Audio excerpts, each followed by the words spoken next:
right, in the past months, as a result of the change that's obviously been experienced by almost all of us, and in an attempt to make the best of the bad situation, if you can say that, I personally have found new ways to reinvent myself.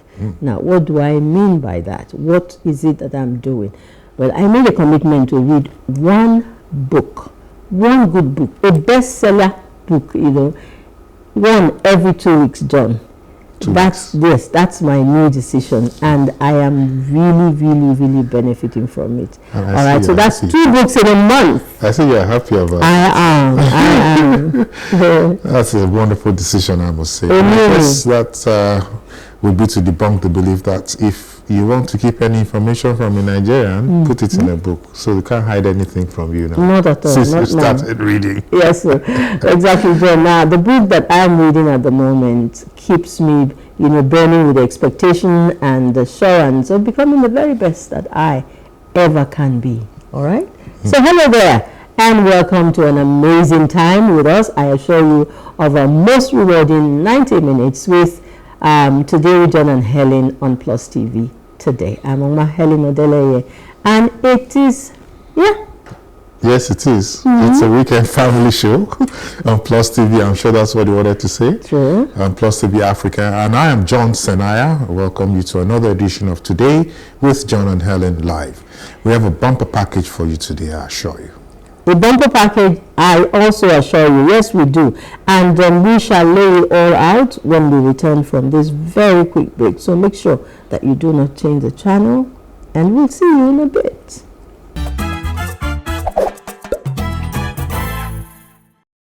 Thanks for staying with us. On the lineup today is a conversation on an alternative to petrol, actually.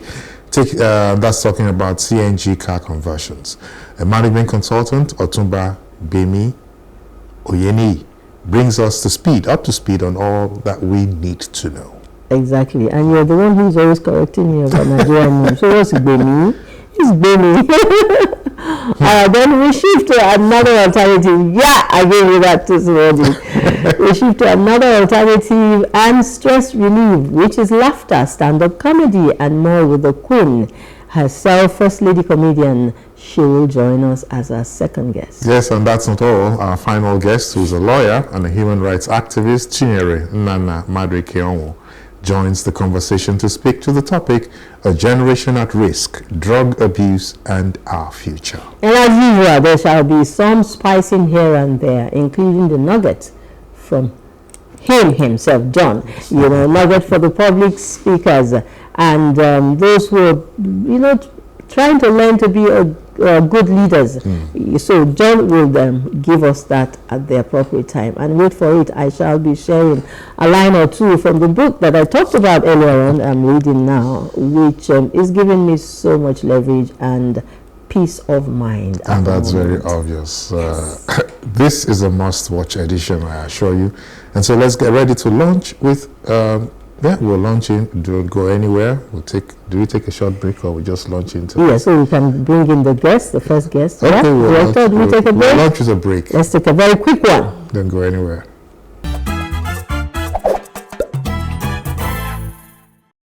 All right, so better late than never. Let me find out how you've been doing. How much petrol do you require for a week presently, as against what it was earlier on in the year? Now, how are we coping? And are there any alternatives? Are there ways we can go around this thing? Certainly there are, and we shall be talking about it with our very first guest today, a seasoned professional whose career spans 2 decades of excellence across multiple industries. He's a fellow of the Institute of Management Consultant. He's a certified member of the International Council of Management Consulting Institutes, UK. John. Yeah, so correct me again. Otunba Gbemi Oyeneyin has carved a niche for himself as an expert in business development, real estate, banking, auto fleet management, and consultancy. A coach, mentor, public policy negotiator, and a leader passionate about fostering growth and innovation. Let's give a rousing welcome to Otunba Oyeneyin, CEO and GMD of several enterprises, including ISN Auto Car Services. You're welcome. If you noticed, I skipped the Gbemi. So it's Gbemi now. It's Gbemi now. It's Shakiri? No, it's Gbemi now. The town. Ondo Town, and it's still Gbemi. What does it mean? Yes, well, it's a short form. Olugbemi. I see. Say the complete Oluwagbemi. So you got God supports, defends me. So don't confuse me next time. I'm sorry. All right. So you're definitely the man that we have been waiting for, especially when we talk about how we can cut corners, with the fuel and all of it. And thank you so much for coming. Thank you for having me. Our concern is CNG car conversion, the safety factor, and so let's get right to it. We have a few questions for you. John? Yeah, and quite frankly, yes, we've all heard about the CNG thing, but what sticks out, most prominently is this aspect of safety. Possibly because a few things may have happened, and we want to get to the bottom of it. So I'll fire the first question since Helen has allowed me to do that. Right. Let's start from the basics. Now, could you please explain what CNG car conversions entail, and why is getting so much attention in the automotive industry? Let's pretend that we don't even know. So tell us. Because I just hear about it. I don't know the nitty-gritty of it. Okay. Seriously. Okay, well, CNG, that's compressed natural gas. Fortunately, Nigeria has a large reservoir of natural gas that is untapped. Yes, wasted. So most people confuse CNG with the liquefied natural gas, which is the one we use at home. So they are completely two different. The LNG is a byproduct of your crude oil refinery and all that. Whereas CNG is natural; it's already in the ground. Okay. It's and we have large deposit of it. Yeah. In fact, Nigeria probably is within the first, number 1 to 5 largest, in the world. Okay, by virtue of how much? So, and I think the government should just focus on it. Now, with the removal of the fuel subsidy, definitely price is now already,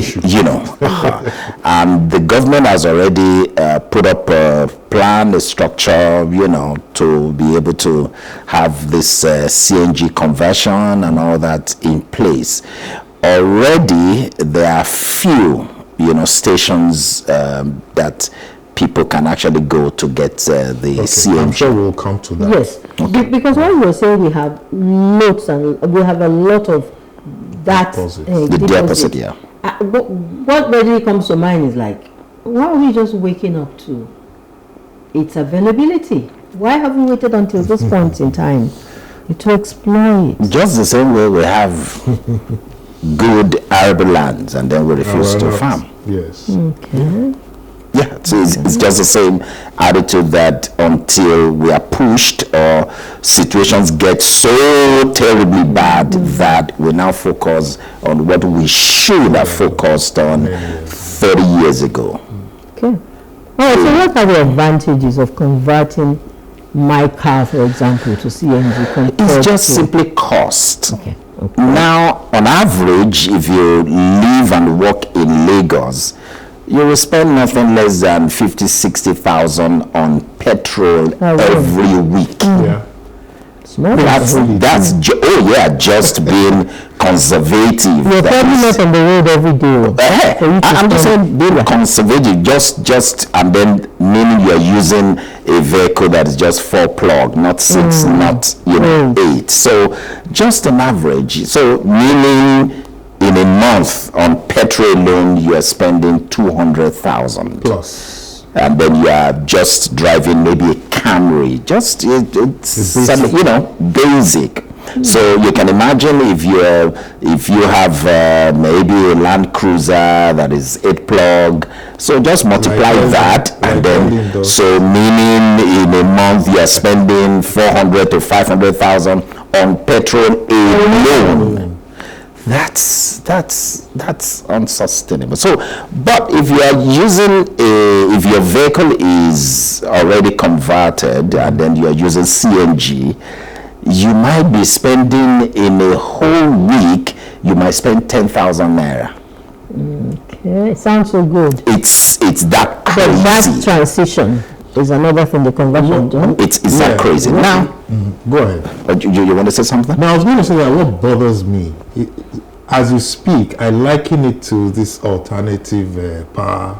Like solar inverter. Exactly. And the cost of the initial cost of installation becomes an issue, even if we're going to make savings. Terribly. So it throws it. Thank you. And to be honest with you, that is what has been limiting, individuals, even commercial haulage companies and all that to convert. Right. About how much averagely? The cost is high, and of course it is because of the dollar exchange rate as well. So for a small saloon can now, you'll be spending nothing less than 700,000-800,000 to yes. It is that crazy. So if you're using V8, you'll be spending nothing less than 1.5 to 1.8. Oh yes. Whoa.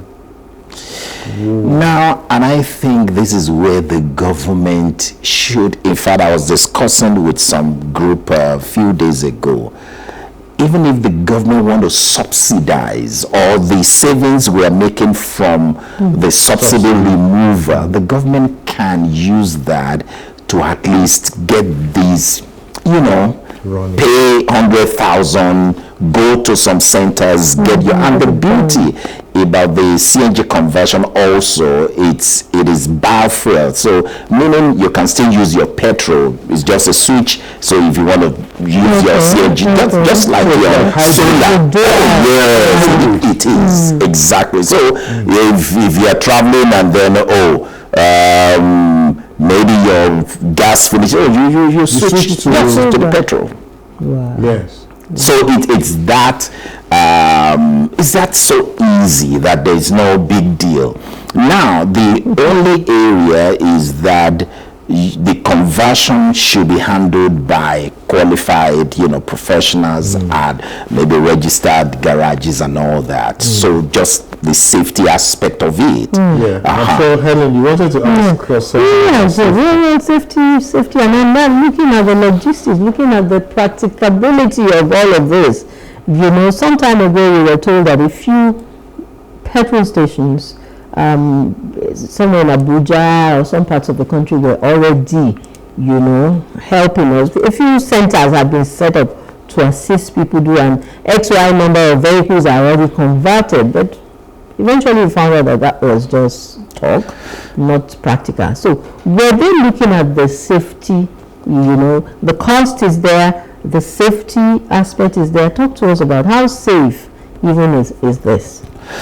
Well, it is very safe. Number one, from the cylinder that, contains the compressed gas is made from very, very, solid, materials, and this is not a new technology. Let everybody know that. Because the gas cylinder we use at home, India has been using CNG for over 10 years. For over 10. So it's not a new, with the fact that we are just, waking up to it, it's not a new technology at all. So it's not in terms of safety and all that. No, just like the petrol even in your car is highly inflammable. Yeah, that's right. But is it not safe? Don't we all feel comfortable? Because yes, we know over time, I mean, except there's issues that are hard, but it is very safe, and the installation is also not complex. Okay. The installation, for example, we have we have certified engineers that have gone to for the training and all that. It's very simple. Because it's just to connect the cylinders, and then we braze it and then run the cable. So it's not a complex thing. Yes, it's a lot of money. Yes. So this is where we appeal to the government to look, because just imagine if in Lagos alone we have 1 million vehicles. For example, let us even start from the commercial, Yes. Even if it's that the government want to say, Let's start with them. All commercial vehicles. As long as it's commercial, that because the cost of transportation it has a ripple effect on all prices. It's a base cost. So if that can just, it will save a lot. I'll take you back a bit, because I always cite this example, even before the CNG thing. You talked about India. I was in India some years back. I was there for like 2 or 3 months. And in the city that I stayed, Gurgaon, virtually all cars were on CNG. And if you saw a car enter a filling station, it was like, what's it doing there? So I don't know how long it's going to take us to latch on to this brilliant, cost-effective idea and fly with it, because it's going to save us a lot. Government is the only one that can put the infrastructure there. Because, for example, now we only have a base in Mowe, for CNG refill and all that. Refill. On the island, none yet. So even if you convert your vehicle now, are you going to be going to Mowe to go and refill? It's government that needs to either have whatever arrangement with the filling stations. With the filling stations to have a CNG base, whatever is the arrangement, so that people can easily access. It's important. Or 2, for them to run the pipeline, taking the cylinder to interiors or to different local government areas. So those are just the things. And then if they can now subsidize. Few months ago, there was the information that import duty on CNG, whatever, but up to now, that has not been effected. So the question then is, are we ready? Because the aspect of safety, now people are beginning to improvise, and that's what is causing a lot of trouble. Because now they fabricate. They fabricate the cylinders, and of course safety standards are never. Is government even doing anything to see to these safety standards being met? Government is doing it, but our people, just because of cost, and that is where the problem lies. Just because of cost, because now your cylinder alone can cost you over 400,000. Oh yes. So now, people, and that is a problem. So if government can step in to reduce the cost, then it will also reduce this temptation of people trying to But government has already put the safety there. What is really going through my mind is like, we're not ready, because you said in the whole of Lagos. So I'm beginning to see the rush and the problems we encounter from time to time when there's fuel scarcity. The panic to access it, the long queues and all. Because if the centers are not many, Lagos is a big city. So if you're telling us we have 1 or 2 spots for us to convert and then access this gas, then we're not ready at all. So what are private business people like you, Otunba, who are in this business? How are you going to help governments? You have associations that are very knowledgeable concerning this. You probably have some friends outside of Nigeria who can also help. What's your role? We're talking with them. Meetings are also going, front and back. Of course, there's an agency established now for, the CNG thing. Okay. They've tried to import some devices to help the commercial. They've had meetings with the Nigerian Union of Road Transport Workers. A lot is being done, in terms of trying to put structure in place, but the speed slow, very slow. Okay. Very slow. Like I said, if the government could have an arrangement with filling station owners, so because that is the only way it's going to be easy. You don't expect me to drive a mile just to fill my, so because already the filling stations are there. So if overnight or whatever, they can have at least a tank. The facilities. Because even for the CNG, they can move tanks and all that, there, even without the pipe, being there. So if that arrangement can be made and then it's easier for people, then people will know that, it's here. So, okay, then cost. All right. We need a lot of education, enlightenment on a regular basis. Because I'm sitting down here, unless now I'm talking with you, I just hear the CNG thing. It just flies over my head and I don't give it a second thought. It's happening. It may be gradual, but that is the future for us. Electric cars is going to be like another 20 years, also because of infrastructure.